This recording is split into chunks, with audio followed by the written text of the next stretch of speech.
Pilates. I had strep throat last week, so I was kind of taking it still. Yeah.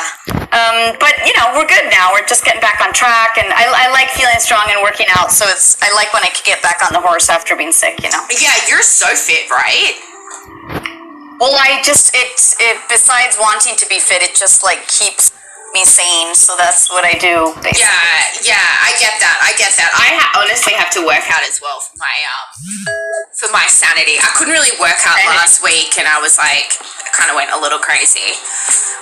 So I'm trying to just make sure that everyone is in chat, and then I will be more formal about this. We've got 5 people watching, so people are coming. Simply Santasia's in the chat room. Fantastic, I can see you.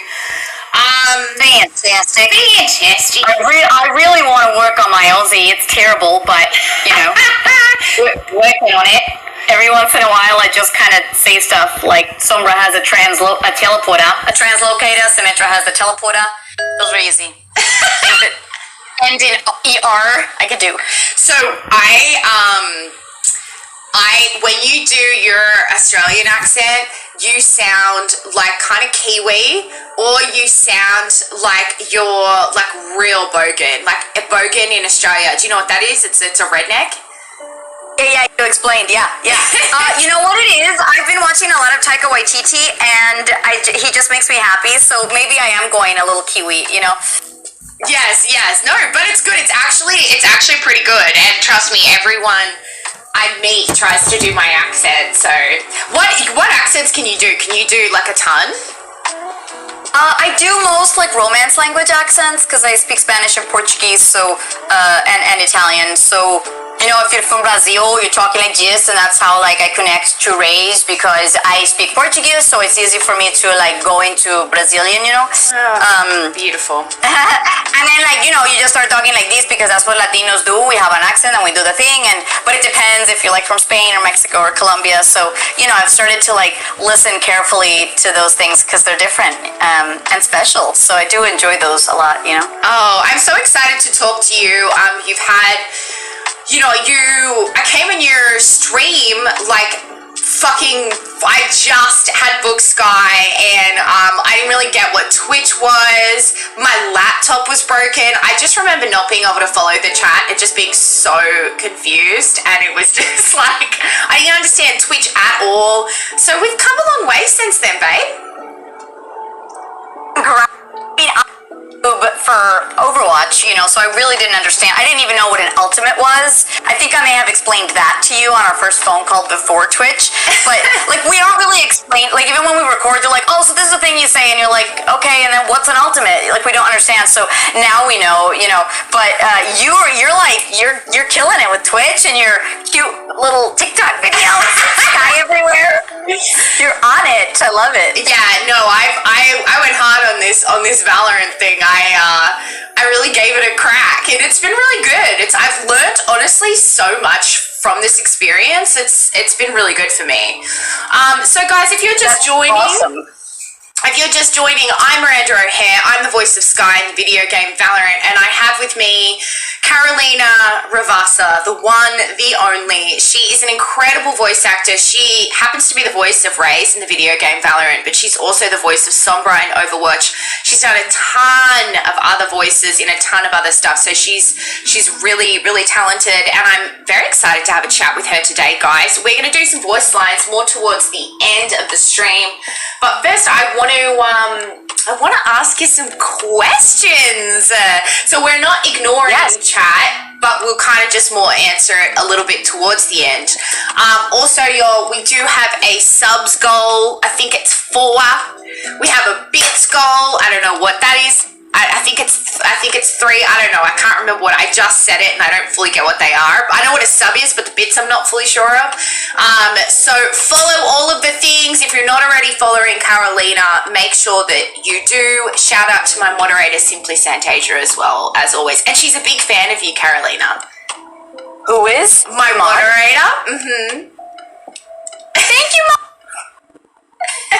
I'm a fan of you because you're helping Miranda figure this out. Figure this out. Keep it in line. It's hot in LA today, is it not? Oh my God. I opened the window this morning and thought, like, is it raining? Because it was so overcast. Because you know how it's so gloomy in the morning? Yeah. And I was hoping that it was going to be gloomy. Okay, so Carolina, tell me about you. Tell me how you became a voice actor. Like, you're obviously an actor, right? How did this happen? Yeah. How did this happen? I was in my mother's womb, and I just heard voices. No, you know, I've told this story. I feel like I was this hyperactive child who just like was really loud and bombastic, and like my parents were like, "What do we do with this kid? She's got so much energy." And one of the first things that I auditioned for was like a little chorus thing when I was 4, and I got this solo at the Christmas concert at my school. And schools in Colombia go usually from kindergarten all the way to senior year, so it wasn't like it was just a chorus of like little 4-year-olds singing like la la la la. It's like it was this chorale thing, and they were like seniors singing, you know, like 17-year-olds, and they had a little section where we had solos of a famous song in Latin America where these kids sing. And so I got up there and I'm like, yo, la la la la, and I sang in front of like the whole school, and like, oh my God, I loved it. And then after that, the chorus teacher was like, would you like to audition for The Sound of Music? I think she'd be good as the little girl, Gretel. And you better believe I auditioned, and that was my first play that I did when I was almost 5. And I fucking loved it. Can we swear here? Yeah, babe, yeah. I swear constantly. I'm working on it. And so I did this play, and again, it was with all ages. It wasn't just little people like me. It was, you know, people in middle school and high school. So I just felt like, I understand this theater thing. I want to act with the big kids. Like, I just loved it. And so that's kind of how it started. And then I continued doing plays in school. It wasn't professional, but I just loved it. So when I started auditioning for colleges and applying to the US, I knew I wanted to study theater, you know? So you were raised in Colombia? Born and raised, yeah, till I was 18. What? Oh my God, I didn't know that. Yeah. I grew up there, so I was speaking English and Spanish at home. My parents speak both languages, and at school we learned both. And and so then when I knew I wanted to study theater in the U.S. just because we have an American grandma, and my mom and sisters had. We always wanted to study in the States, so that was like a goal I had just for like an American college. And so then when I was here, I started studying theater, and ended up moving to New York to study a little more, and then I started understanding that like you can pay your bills with voice work and commercials and public service announcements and like whatever. So I was waiting tables and auditioning for anything I could get my hands on. And one of the things that started coming was voice work in Spanish, doing commercials for radio. So like I did a bunch of McDonald's and Gillette, and I imitated J-Lo's voice for something. Oh my God, how cool.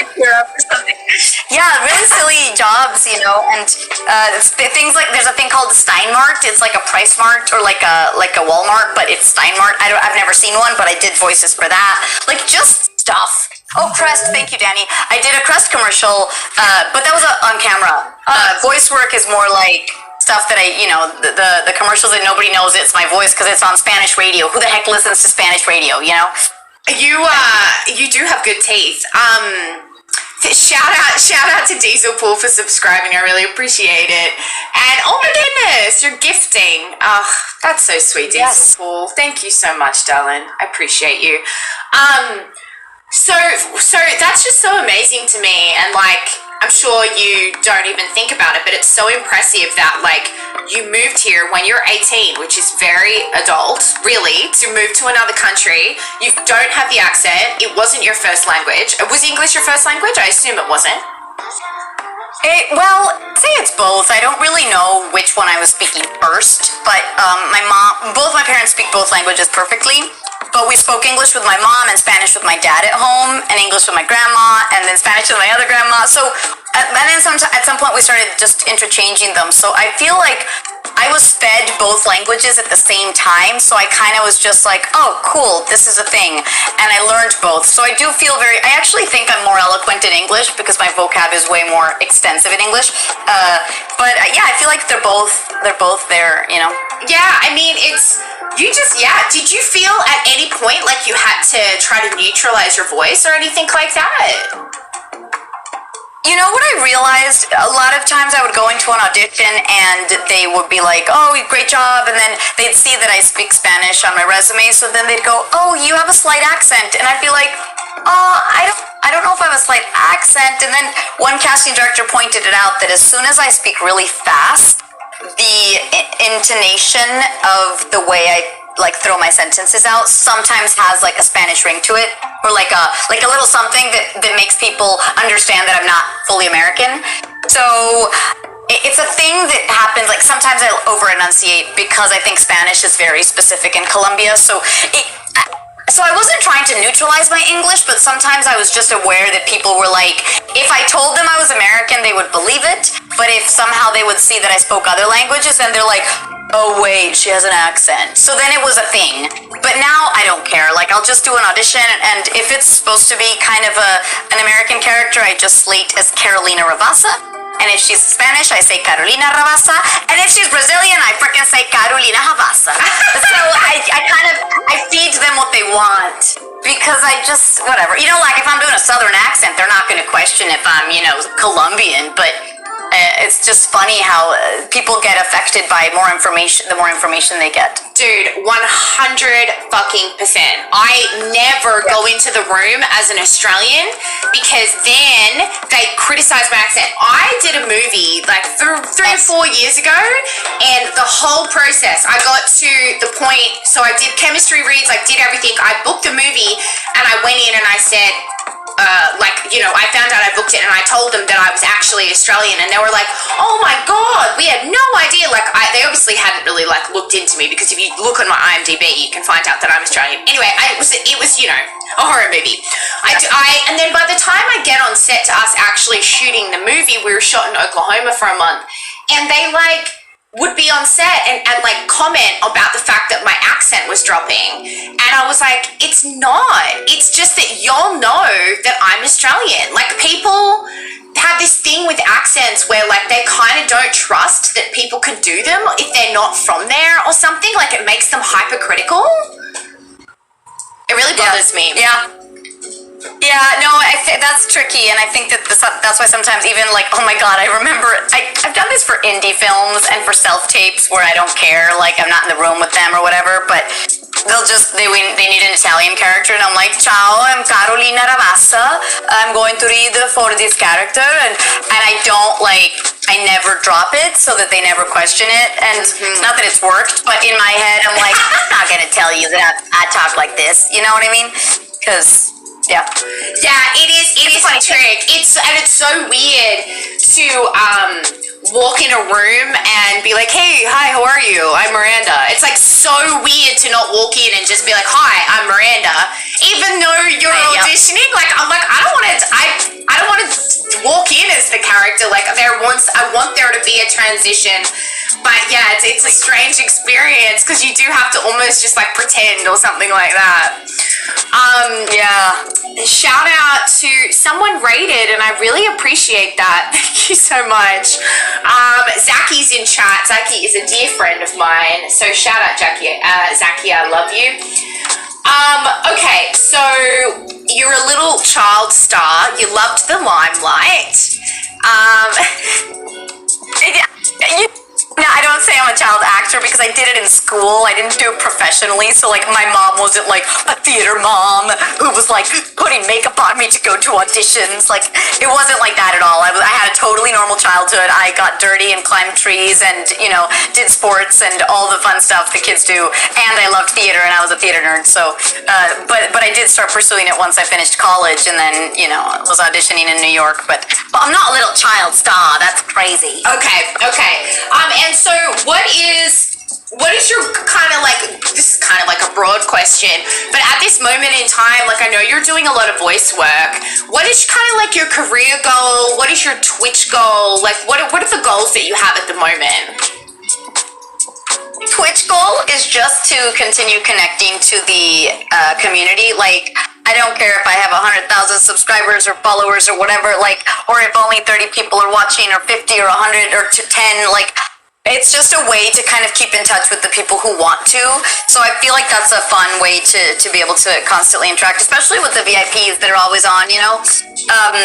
And I feel like for my career, I'm going where the love is, and the love right now is in voice work. I audition for film and TV all the time. I think it's a matter of when and where, like, what's the right project for me, you know? I've auditioned for some stuff that's made me really excited because they're, like, big things, and so it's like, okay, cool. There's a chance to maybe do a series regular on a really amazing TV show or work with incredible directors.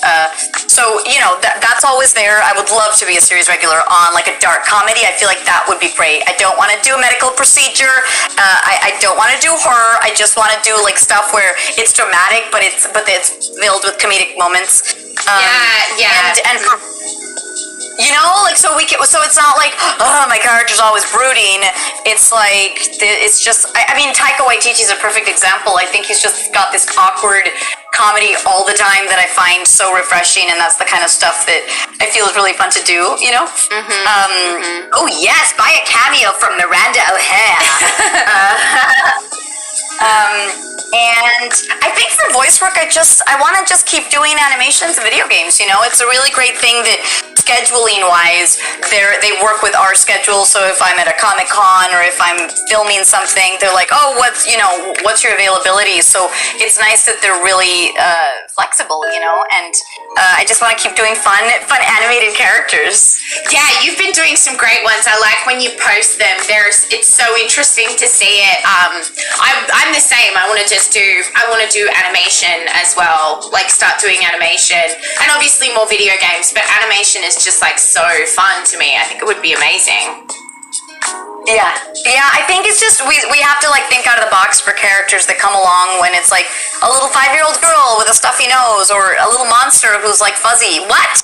You know, like we get to invent that, and that's the epitome of creativity, because we're not just like what we look like and what, you know, I don't think I can sound like this in a movie. Like, what kind of weird person would talk like that?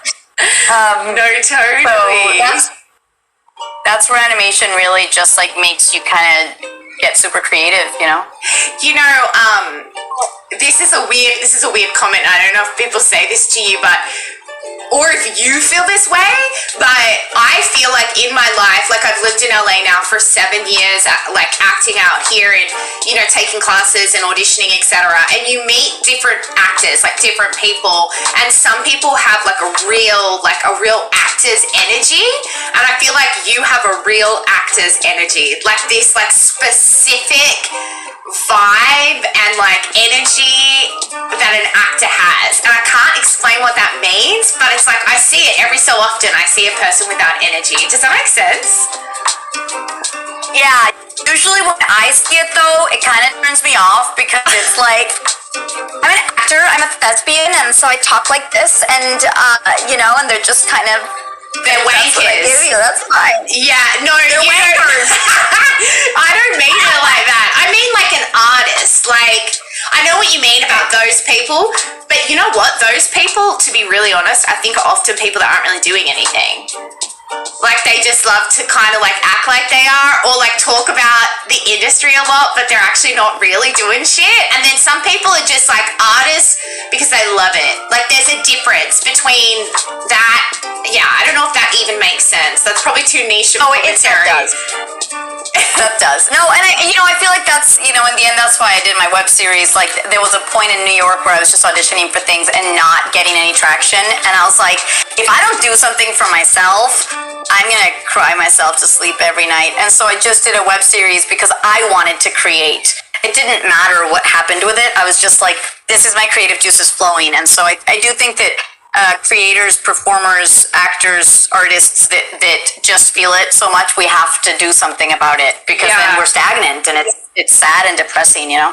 Yeah, and people don't talk enough about like, it's hard to keep creating, be an artist, but also have a business mindset and also understand the business side of it, because sometimes true like artists and creators, they don't really understand the business side of it. Like, it doesn't come to them as naturally, and they have to work on that. And that balance of being able to do both and being able to have both mindsets is challenging. It's something that I found really challenging living here, you know? Yeah, I mean, I think anybody pursuing it knows that it's just, there's so many times where we don't get the role that we need to work on what's making us happy and what's moving us forward, rather than just waiting for the things. It's an active pursuit, but it's also like a stable head on your shoulders, you know? Yeah, 100%. And one thing that I felt like, I'm sorry, I'm kind of going off track here. I will go back to the raise of it all. But one thing that I really felt, and I don't know if you experienced this, but was like, after COVID, I haven't been able to take anything in my career as seriously. And that doesn't mean that I don't value it or respect it, but I will never think anything as it is as important, because I went through like such an experience of, I can't see my family, like, and I just will never think of it. I think there was like a level of like selfishness. Sometimes being an artist and pursuing something can be a little bit selfish in a good way. You're trying to create stories, and storytelling is important, but it's just like, since COVID, I'm just never going to have that same feeling about it, you know? I mean, absolutely. I agree with that. And I think COVID has just changed us in so many ways, for good and bad. But I was thinking about how they're, you know, when people say like artists are selfish because they're always thinking about what they have to do. And it's like, dude, everyone has a job and everyone cares about the job. The difference is you get a job and you keep it for a good amount of time. So you don't have to keep proving yourself. Right. And you don't have to keep going into job interviews every day to prove yourself. So you got the job, and now it's your life and it's what you do. And a lot of people define themselves with their jobs, just as actors do with their acting. But they don't have to keep going in for interviews. So when we're like, oh, I'm going to audition again, I'm not necessarily being selfish, but I'm letting you know that that's what happened to me at work today, while my friend might go, oh yeah, well at the office today, John, you know, spilled his coffee and blah, blah, blah. And that's their story, you know, and part of our story is just auditioning, and it is having to prove ourselves over and over again. So it's a really interesting thing. We're just like, it's people doing their work, you know? It's 100%. And it's all about balance, like identifying as an artist, being proud of it, also not putting all of your stock and validation into it. It's like an impossible feat, you know what I mean? Yeah. But that's why I think we keep reminding young actors, and even like I remind myself, and older actors will remind me, and vice versa. Like, we just have to make sure that our life is filled with other things other than just auditions and defining ourselves by our career, because that's not it. Nobody's life is defined by their career only, you know? Yeah, 100%. So, okay, tell me about, you're the voice of Sombra in Overwatch, and tell me about that, and then I'll ask about Valorant, because I'm sure people want to hear about Sombra. Well, Sombra came, oh my gosh, it's gonna be, Overwatch has been out for 5 years, and Sombra is like 4.5 maybe. She came out in one of the first downloadable contents, or one of the first characters to come out, I guess after Ana, so second character. But so Sombra was super cool because I didn't know she was rad. I didn't know what the game was. You know, everything has code names. It was just very kind of cool. I played this awesome character, and I guess she's coming out at this thing called BlizzCon. I don't really know what that is, but I'm gonna go to LA and see it for myself. And like, little did I know, it was this huge-ass convention with over 30,000 people live and more thousands of people watching on the internet. And she came out at the con, there was a video, I think it was the creator of Overwatch was talking on the panel or whatever, as the intro, and then a glitch happens and the lights go dark in the whole convention center. And people literally thought, oh my god, tech just effed up. And then the screen turns on, and it's Sombra going, I thought this was the most advanced security system on the planet, or something like that. Oh my god, I have goosebumps. And she hacked into the screen, and I'm sitting in the very back row with a friend of mine, and people start screaming as if this was the Hunger Games. Oh my god! They had teased gamers for 8 months on this character, and they kept dropping clues, and all of a sudden she's here, and they were freaking the fuck out, and I go, this is me, and my friend's like, what? You know, and then Sombra was out, and then I immediately got an email inviting me to another con, and I was like, oh, what's happening? What's happening? What do I do? Like, my life is like going crazy right now. And then the next day we were on a panel, and we signed autographs, and I didn't know what the hell my life had turned into, so it was, I'd never been to a con in my life, and I had just never seen so many screens and cosplayers and people, and I don't know, it was magical and scary and bizarre. Yeah. Wow. Do people meet you and freak out? Sometimes, yeah. Sometimes. I see people have a deep connection with certain video games, and if they've helped them through difficult times, or if they've played over 500 hours of Sombra, you know, when they meet me, they're like, oh my god, like, you live in my room, and I'm like, well, so it is, I mean, you'll meet people that have played a ton of Sky at some point, and they know your voice lines better than you do, and they're gonna tell you stories about how they maybe were depressed and playing Sky for hours on end helped them connect to their friends in India or Australia or Pakistan, and oh my god, it's been life-changing for them. So it's a really insane part of our jobs that I think is super cool. Yeah, it's I mean, you know what's funny about it is that I've had people say stuff like, sometimes I had a girl come on my stream and she kind of was like fangirling a little bit. I obviously get cameos and they're kind of like freaking out or whatever. And I always just think it's like, oh, a little funny. Like, I can't imagine someone like freaking out about me, but then this is so ridiculous. I like love Omen I love him. I think his like voice lines are really cool. I think he's like his voice lines are really iconic in Valorant. I've never even played Valorant, but I just think he's really cool. And he went on Texture's podcast. You know, you were on Texture's podcast, Carolina, yeah. And he mentioned really liking Sky yesterday, and Texture sent me a clip of Jason, the Omen VA, being like, oh, I really like Sky, like the voice actor's really talented. And I like was like, oh my god. And I actually like had a moment where I was so excited about it, and I was like, wow, this must be how it would feel, you know what I mean? Yeah. That was like the only way I could connect to it.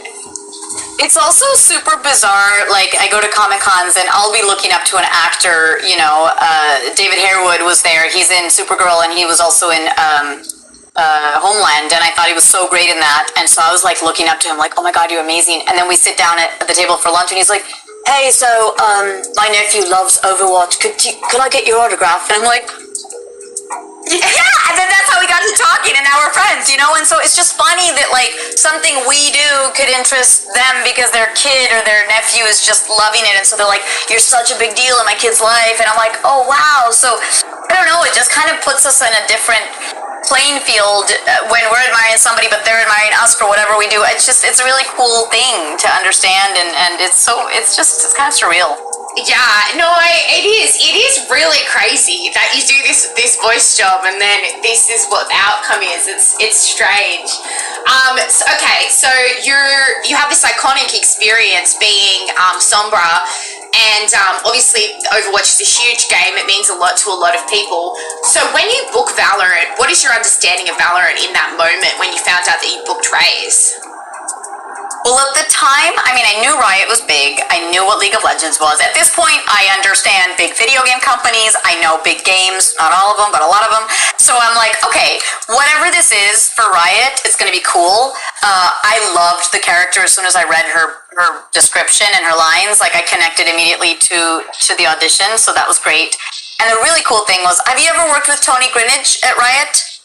No, So Tony used to work at Rockstar Games, and he had booked me for GTA 5 and Max Payne and Red Dead. And then out of the blue, he's like, Carolina, I'm working at Riot Games. And I'm like, shut the door! And it just coincided with the timing of me booking Raze. So I felt like I had this guy from my New York life here in LA working for another big video game company, and I just love working with good people that I admire and have booked me before, and so that was really beautiful. And so then he kind of explained a little more of what Valorant was, because I didn't know. And I was like, when's it coming out? What's the deal? You know, I was lucky that I was one of the last ones to record, again, like Sombra, so I only had to wait maybe 4 or 5 months, not 2 years, you know. So I was recording, it was Raze in about February, and then the game came out in May, so I didn't have to wait too much, which was great. Oh, is it a thing where sometimes you have to wait a long time? Oh my god. I have friends that worked on Red Dead Redemption for 4 years, and they could not talk about it to anybody. And the people who worked on Overwatch since the very beginning waited 3.5 years. So you're just kind of working on something, and like right now, Miranda, I'm working on a video game, and I have no idea when it's going to come out, and it could be 2 years. And it sucks, because I wish it could come out tomorrow. Wow, that's so interesting, because I've done 2 video games. I've done Valorant and XCOM, and both of them just came out a few months later. You're lucky. You're lucky. I didn't even know that. It's not always the case. Yeah, it's not always the case. And I've been lucky too, you know, even with, I'm trying to think, even with Cyberpunk, like I didn't have to wait, I'm not a big character there, but like I haven't had to wait too long, but yeah, there are 2 games that I'm just like, okay, it'll come out at some point, you know?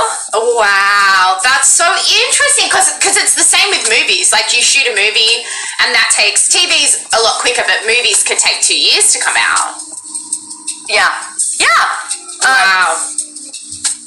Okay, so you've got this inside information about Raze and about Valorant, I guess. And you're like, okay, Raze is really cool, and you go in, and what was the experience of recording like? Like, what did you like? Were there any challenges? What did you feel like you could input on the character? Yeah. Oh wait, hi Neko Joe. Actually no, Overwatch 2 is the 3rd video game. So. You know, Overwatch 2 is in the works, and who knows when the hell that'll come out. I keep asking the creators, and they're like, next question, or they'll go, I can't really hear you, it's getting funny. I'm like, God, because we're always, you know, they're in Blizzard, and I'm at the recording studio, and so we have no freaking clue when anything's gonna come out, but, yeah. So, no, you know what's interesting about Raze was, so there's a character in Overwatch that is Brazilian, his name is Lucio, and when I auditioned for Raze, I didn't imitate Lucio, but I kind of felt, oh my gosh, Raze is the female version of him. She's high energy, she's fun, she's spunky, so I kind of channeled him, and in my head I just thought, this is the female version of Lucio.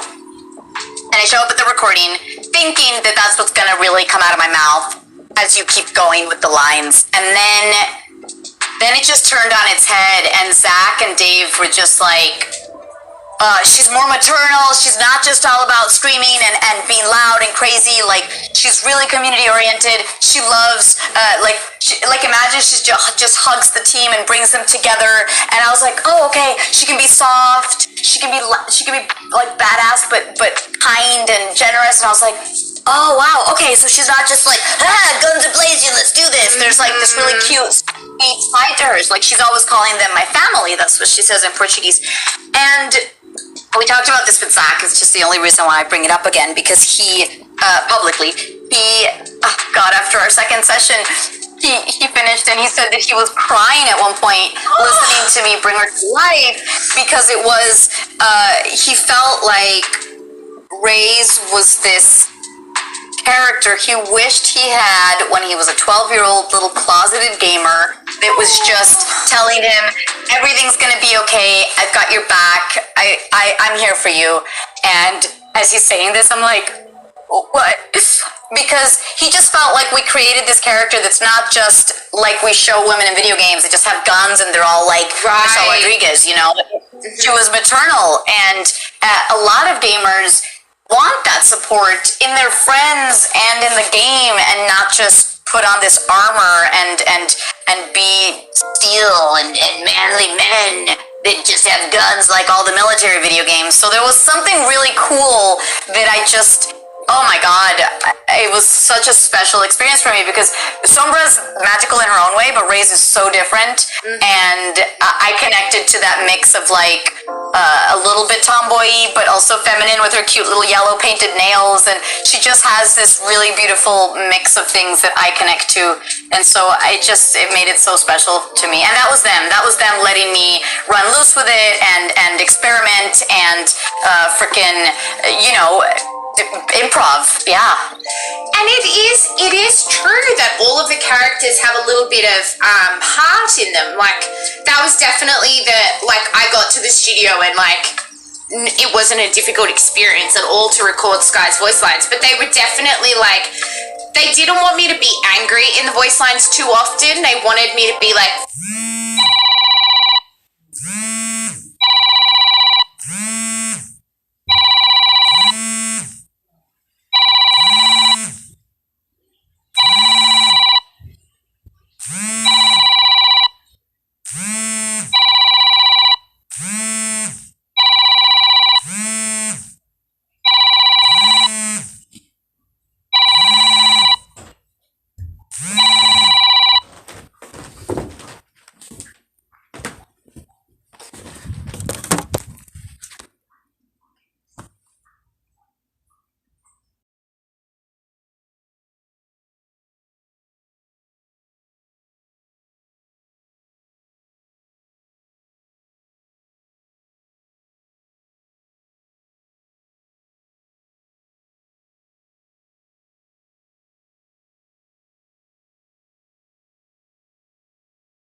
to them, and so they play them, Yeah, and a lot of that, as you mentioned, Zach getting emotional and talking about, being closeted and what Ray's would have meant to him as a kid, a lot of that connects, to Zach and how he wrote these characters and how much he cared, and, I don't necessarily know what to compare it to because I haven't done so many video games as you have, but, he cares so much about them, and, writing them meant a lot to him, and, a lot of his heart has gone into these characters, and I think that that's really, really lovely, Absolutely, for all of them, I think they all have a very unique thing. Even the sarcastic, dry, dark sense of humor that Cypher has, there is something there that's it's not generic. I think they're very special. Yeah. Oh, 100%.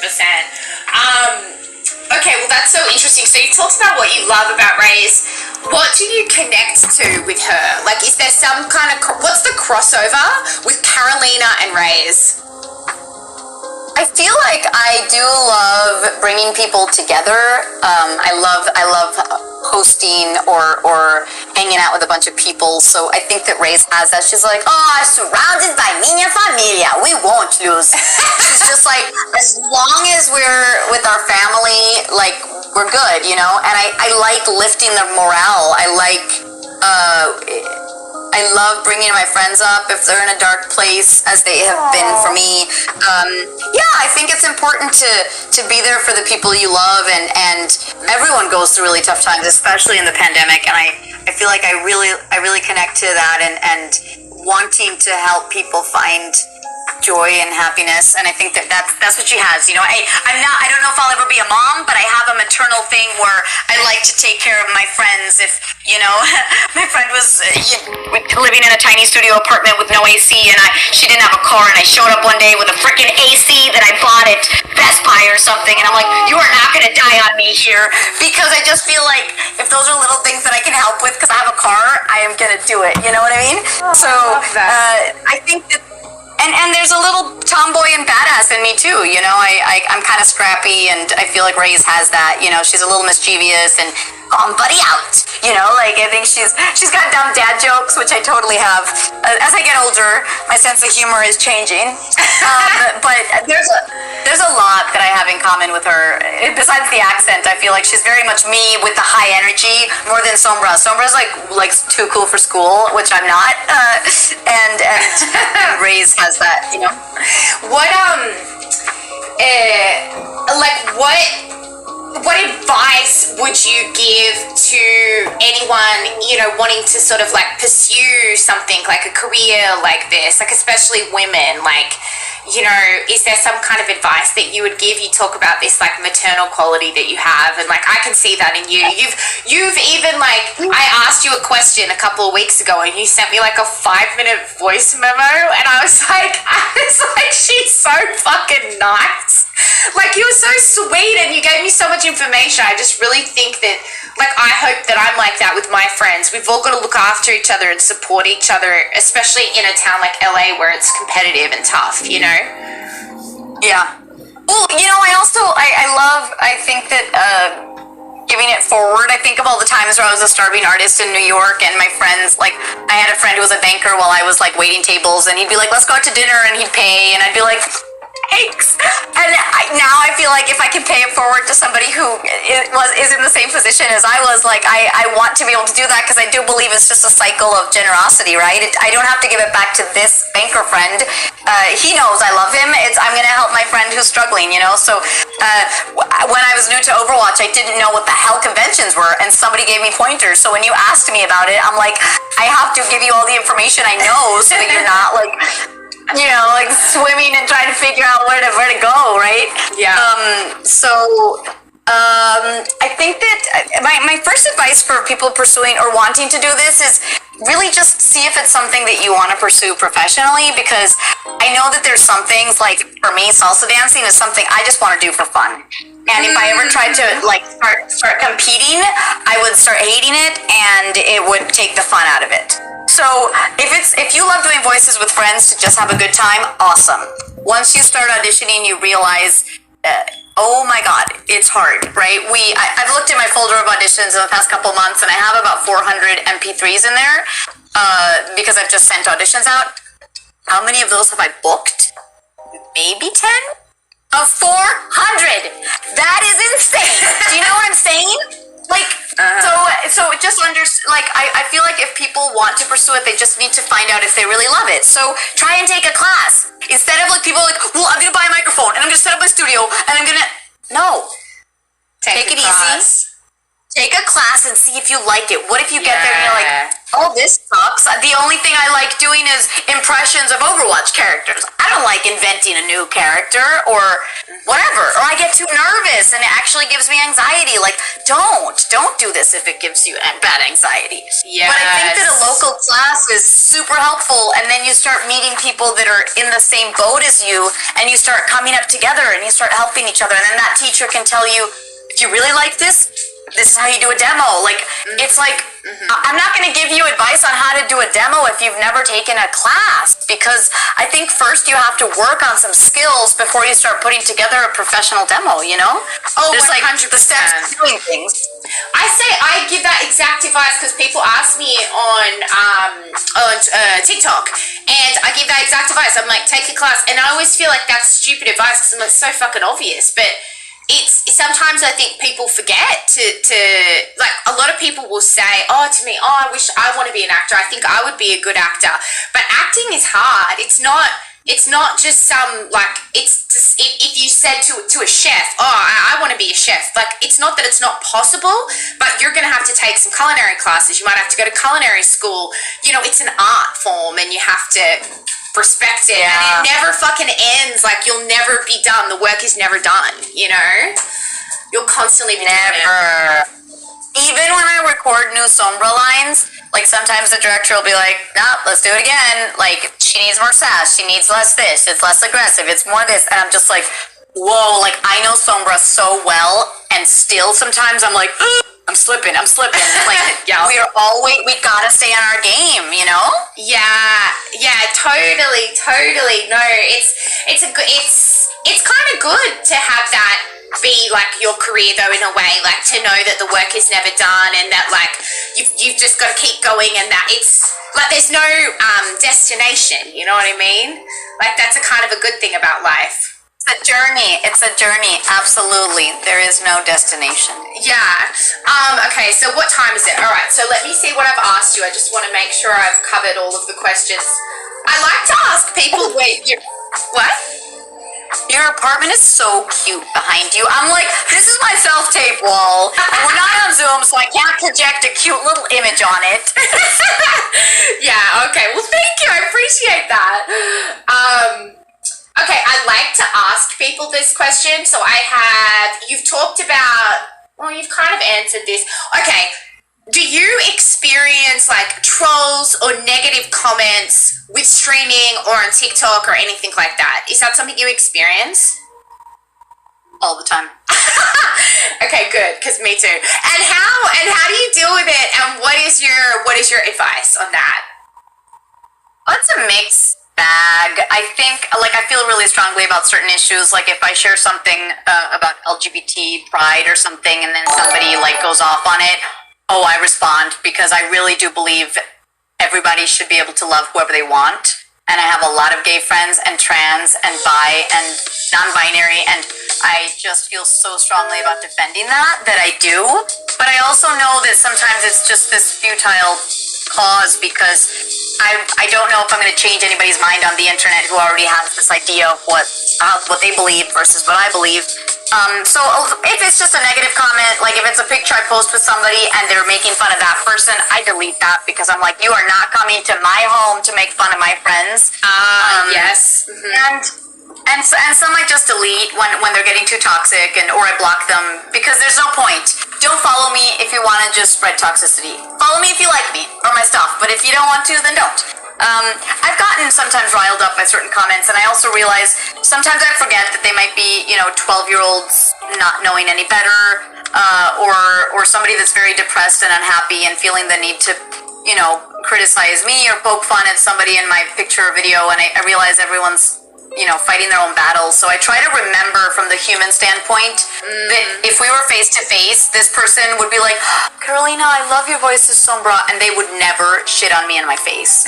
Because we don't do that when we're meeting somebody in person. We hide behind our computer screens. So I've just started, I've learned to ignore them, or again, if it's a comment that I don't need, or if it's criticizing somebody in my post, I delete it just because I don't want that on my people. But if it's about me, I'll just be like, okay, good luck. Like, once somebody was like, why don't you eat a sandwich? You're looking really skinny. And it was like, whatever. You don't know my life. You don't know what I eat. You don't know how I exercise. You don't know my metabolism. You have no idea what you're talking about. So I'm not gonna, you really don't know anything about my life, so I'm not gonna let you affect me. But it's a battle. Like, at the beginning, you gotta learn to keep that your cool head and remember who you are, so you don't get affected by it, because it is hard. I'm not saying it's easy by any means. I've definitely been very affected by comments in the past. Wow, I agree. It's really tough. I get some crazy DMs. Do you think, like, do you advocate, like, take a break? Like, would you say, like, if someone's getting, because I know a lot of girl, I do a series where I actually every Wednesday interview girl gamers, so I connect a lot with women in the community. It's like kind of like a lot of my content is with women in the gaming industry, game devs, etc., and streamers. And I know a lot of them struggle with this. They get just like absolutely fucking attacked in chat, when they're about to go in and play a game and stuff. And do you advocate taking a break? Like, do you think that that's a good move? It's like really hard to give advice on this, so because there's no real answer. I think social media should be for good, right?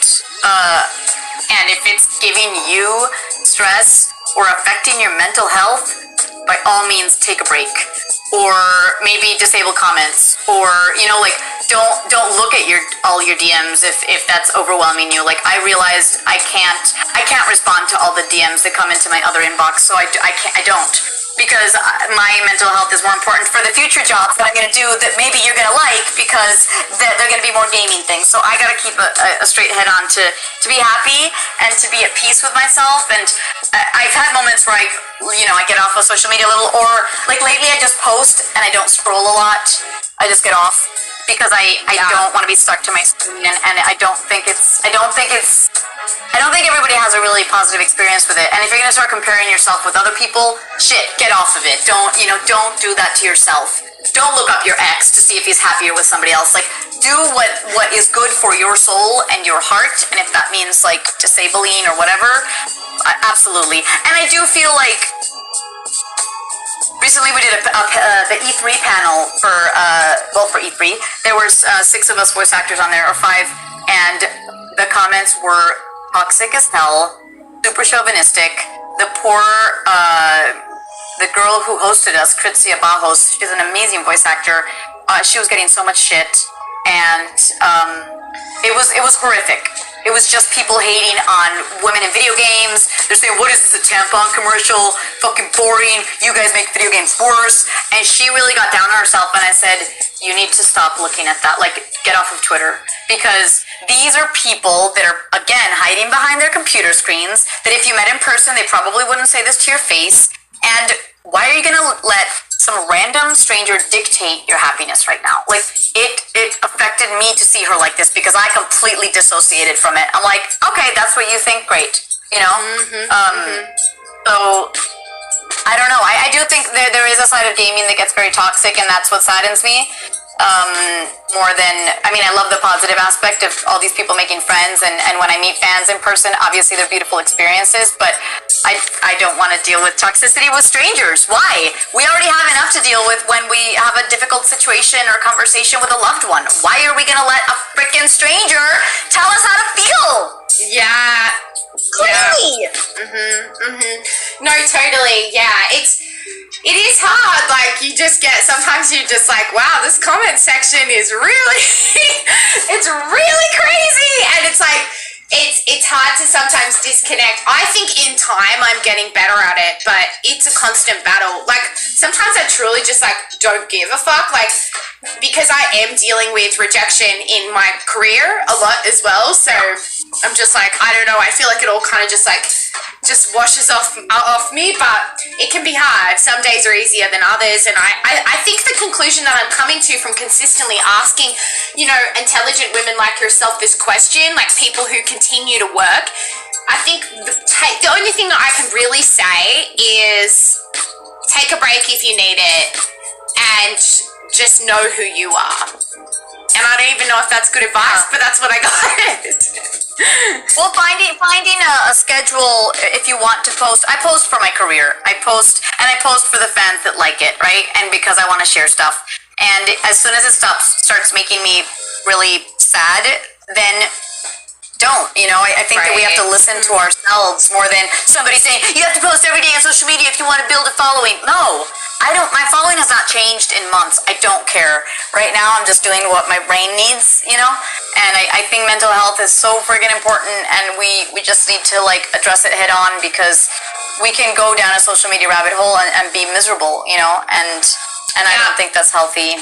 Yeah, no, totally. I take breaks all the time. I just don't post for, like, 2 weeks, and I don't care. I mean, like, whatever, it's just social media. It's not like, it's kind of not even really a real thing. It is and it isn't, you know? This is a created thing that we have now, where strangers can comment on our life. Before, this didn't exist, so we didn't have this constant intake of people giving us their opinion from middle of nowhere Texas, middle of nowhere Michigan. Like, we didn't have this. Now we do, and so we're like, oh, let me get affected by this? Like, that's not a normal life. We've created this machinery. Let's also learn to help us. Oh, 100%. Let it help us rather than hurt us, you know? Well, I loved that insight. It honestly makes me feel better that it affects other people too. Like, which probably sounds terrible. I don't want other people to be upset, but it does make me feel better that everyone goes through it, because sometimes you're like, oh, am I just like weak or something? So I appreciate it. Now listen, Carolina, we have to give the people what they want. They want to hear you doing some raised voice lines, baby girl. Can you do some? What? I have an idea. Let's do it. Let's do it, babe. can you just riff some, or do you need me to tell you? Oh, guys, comment in chat any lines that you want to hear. Because we got the... Oh, read it! I forget the one of Girls' Night Out. I know somebody wanted that, so let me know that one. Okay. I was raised. I'm here for Rabasa and Miranda. You're cute. Boom! I do have some that I love, like Brimstonezinho. You really bringing me... Oh, wait. Fuck. I get them wrong all the time. Brimstonezinho. Why I can't listen to music? You really bringing me here, man.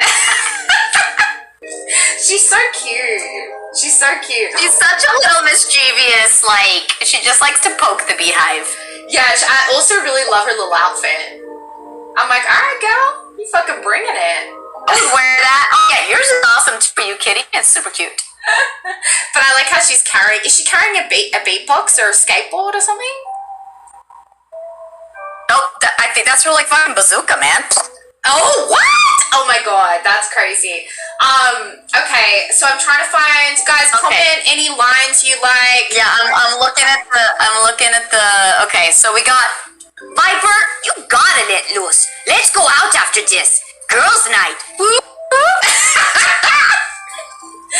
That's so cute. That's so cute. She's always trying to, like, get people out. Like, also when she makes fun of, Sova's music taste. Again, I don't know it, guys. I'm terrible. Just me, my squadzinho, and a few tons of dynamite. There's nothing we can't do. I really say, Grant has commented, even if I go out, I'll go out with a bang. I really like the line where you say, just promise you'll dance at my funeral, okay? That, like, makes me emotional. I'm such a sappy person. But I was like, oh my god, that's so beautiful. No, and it's also beautiful that she's like, guys, like, I just want you to, like, celebrate my life rather than, like, be saddened by my death. Yes. So even if I go out, I'll go out with a bang. Promise you'll dance at my funeral, okay? Oh. I feel like Miranda really gives off rage energy. She always loves being outside, and she's always trying to get people to go outside. That's so fucking true. I'm always telling them in stream to go out. I was talking to Shannon, and I was like, Shannon, have you ever had Shannon Williams on your Yeah. I'm like, Shannon, you gotta go out, girl, because she just sits at home and streams. I'm like, we gotta go out. We're gonna go to K-Town. Oh, I'm like, what the hell? Oh, she in LA already? Yes, she's in LA. Awesome. We're gonna go out to dinner. You should come. I'm like, I'm gonna go out. We're gonna get drunk. I don't care. We're doing it. That? Oh my god. Well, please, let's do it. I didn't realize she was here. I told her if she needed anything in LA. We were here for her. Yes. Oh wait, are there any other ladies in LA? I guess not. They're in London and Ghana. Oh my gosh, Astra is there. Oh, you should have her. She's such a beautiful human being. Yes. Voice of Astra. I followed her. I'm meaning to have her. I'm gonna have Aaron come on. I think next week Aaron's gonna come on. I've spoken to Aaron a little bit, just DMs on Instagram, and I want to have Jason come on now. I'm just gonna be so excited.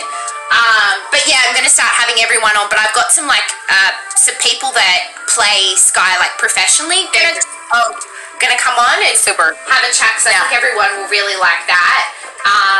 Okay, so love it. Okay, so you have a line where you say, Breachy, in all this chaos, it would be terrible if some equipment just got lost, Breachy, in all this chaos, it would be terrible if some equipment just got lost. Breachy. I love you calling him Breachy. So the Brazilian Portuguese accent sometimes adds an E to certain endings, and so we decided that with the Brazilian who was helping me with the accent, just a slight, not Breachy, yeah. Oh my god, cute. I love that. Does she have like you're an OG character. Do you know like how she got into this world? Do you know anything about that? Like, do you know any of her lore or anything like that? Maybe not. Not much. No. Whatever's out in the world, but I don't know a lot about her. Okay. Yeah. I'll find out for you because one of I made a friend through this, Sinprel, who does like Valorant lore, and Sinprel might be in chat right now. Sinprel might know. Yeah. Because that would be interesting. Cool. It might be interested to know. Okay, so guys, comment anything else you want to hear, but we're just gonna get this. Sorry. Yeah, there's another one I love. Sova, you listen to the weirdest music. Lots of you dance to it. So good. I want to know if you and I have any lines together. Sky and Danny would know. I think we do. I think I say something to you. Let us know, people. Shame. I love explosions. I have about 87 grenades left. Hopefully that's enough. I'm trying to find. I love the one where I go paint, check, charges, check, brakes, nowhere in sight. She is just fucking funny, man. She's cute as hell. It's too much. It's too much. She is cute. Super cute. Hang on a second. I'm trying to find. I should have honestly had this prepared, but I bloody forgot, didn't I? Okay, well you bloody forgot, didn't you? Forgot. So I can't find it. But I'm gonna get you to say 3 more things. I want you to say my favorite, which is the Mia Familia, leave the fireworks to me. Do you know what I'm talking about? Mia Familia, leave the fireworks to me. I didn't realize I said it right before it. I do say, surrounded by Mia Familia, we won't lose. Or, who said this wouldn't be fun? I'm having a blast. Oh, and obviously my ultimate, here comes the party. Oh no, it goes, here comes the party. I always get the intonation wrong. Oh yeah, I'll try Sky voice lines. Oh yes, I would love that. Oh, do you want them as Rays or do you want them as my shitty Sky? Oh my god, I don't know. Okay, no, say some of my lines as Rays because I want to hear that, and then you can try to do my voice. So, how would Ray say this? I'm no doctor, but I can patch a bullet hole or two. Let me know if you need healing. I'm no doctor, but I can patch a bullet hole or two. Let me know if you need healing. Boom. Boom. And wait, okay, try to do me if you can. Just some good old hard yakka standing in between us and victory. The good old yakka standing in between us and victory. Good job. Okay.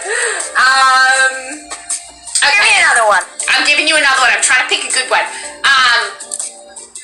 Anyone I catch slacking off has to join my morning run tomorrow. Wake ups at 4. Sound good? Those are long, man. Oh, I'm sorry. Anyone I catch slacking off will have to go for my morning run tomorrow. Wake ups at 4 a.m. Something. Who's up? I don't know. Some. That's exactly how it is. Short one. Come on, girl. No, I want to you're right. hear the whole intonation and do it carefully. Okay. Okay. Good bird. That was good. That was very good. Okay. I think this might be my ult. Seek them out. It is. Seek them out. That was Dude, good. I did a TikTok where I was trying to do your voice. Did you see that one? I did. Yes. Oh right, and you were gonna duet me, and then it didn't work for you, but everybody else could do it. It was so weird. Did a lot of people duet you? Well, people did, so it was doable, but for some reason you didn't have that option. It was so weird. Dude, it happens to me all the time. I think I need to get a new phone. It's not even that old, but I feel like maybe I need to get a new phone. I don't know, man. It's very annoying. Okay, I'm gonna do 3 more. Oh, how funny. Somebody's saying Coronia, but I think it's Goodonia, right? Goodonia. Yes. MG God. I just remembered, Miranda, please say Coronia 3 times, but you think it's Goodonia? Yeah, I definitely don't say... Do you say good on ya? Yeah, I probably say good on ya, but I don't know for sure. But I can say it, and you do it as well.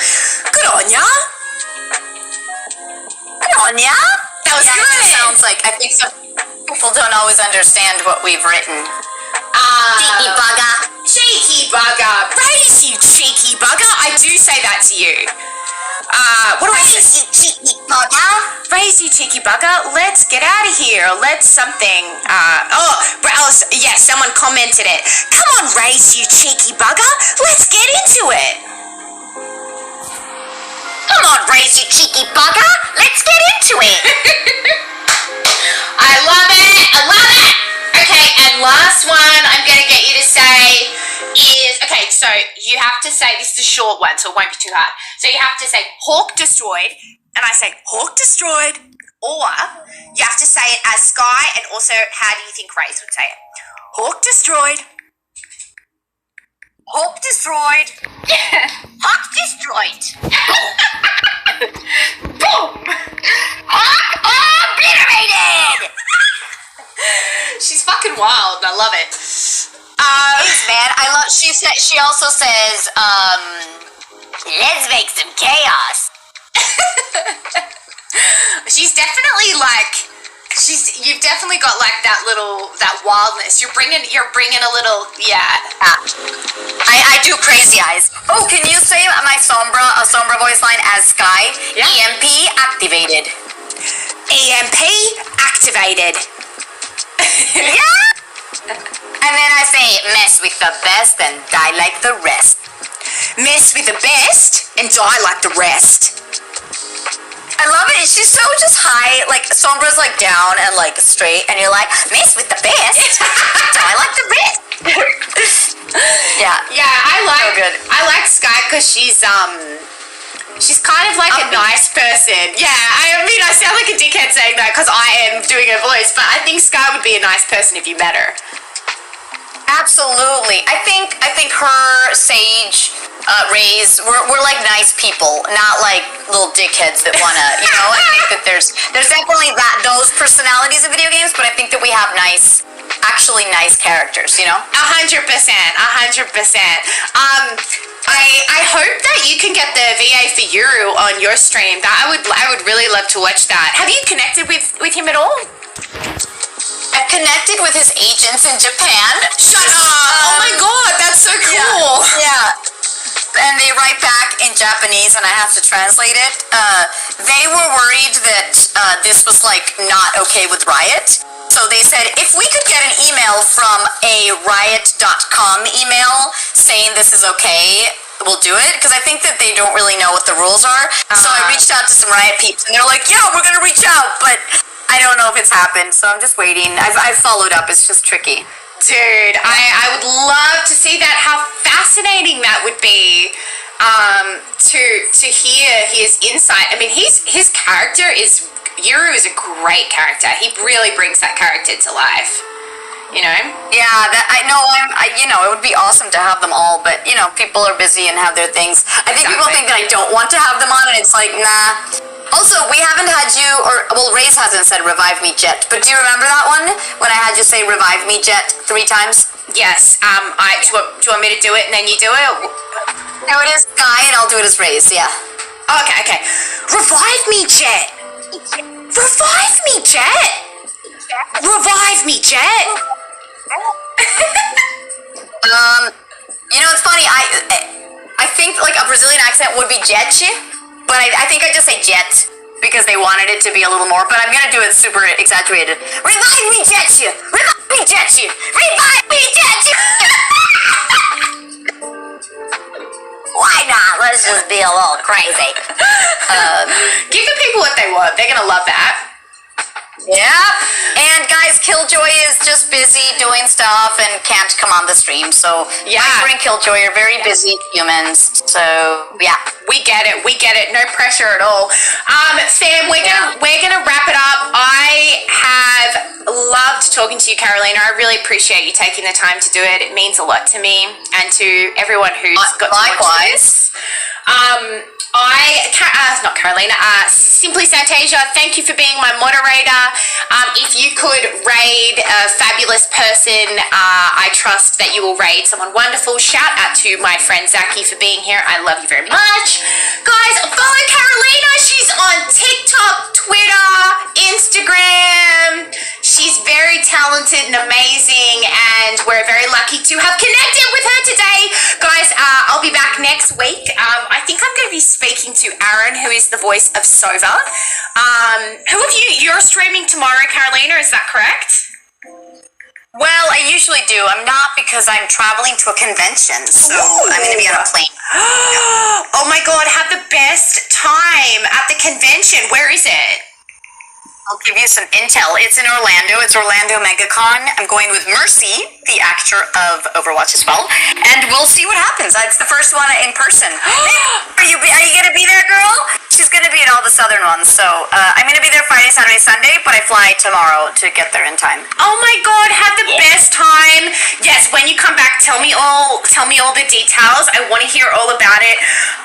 Yeah, thank you so much for coming on. I have to pee so badly. Every time I end a stream, I've always got to pee. It's really fun. It's because I wake up and I drink a liter of water. So, God bless you guys. Thank you so much for joining us. Thanks for having me. Okay, bye guys. Awesome.